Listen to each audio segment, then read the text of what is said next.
为着这个健保的资源，莫随便来浪费。健保署去年开始推行医疗分级的制度，要求大病院这个门诊要来减量，若是超量，这个健保就无要支付咯。这是互未少的病院有苦无地讲，除了来减少着暗时的门诊，更加有病院违法做假销，他来达到着收支平衡。但是这个现象嘛反映一个问题。就是分级医疗，袂当只有病院来改变着政策，民众若无对咧改变，若是卡袂着大细项病，拢要走大病院，那呢这问题也是永远无法度解决。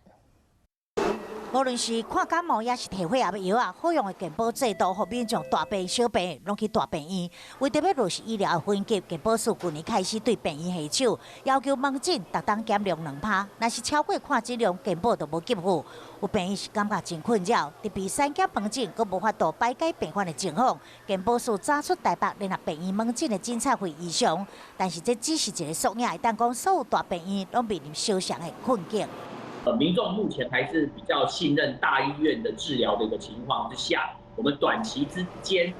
马上要把民众分流到地区或诊所去看诊，就是说民众还是倾向要到大医院来就医的这样的情形。除了改变民众的就医行为，病院嘛建议非急重症的患者到病院做高单价检查，嘛应该家己负担部分的费用。同时，真正落实地区型的家庭介入医师制度。说健保署同时也要把家庭责任医师制度的量能跟服务的人口数，每年也对应的要增加2%、5%，甚至更多。做好分级医疗，袂可只有财务手段。在政府要求减量门诊的同时，嘛应该要有配套措施，才会当真正达到诉求，互健保资源未被乱用。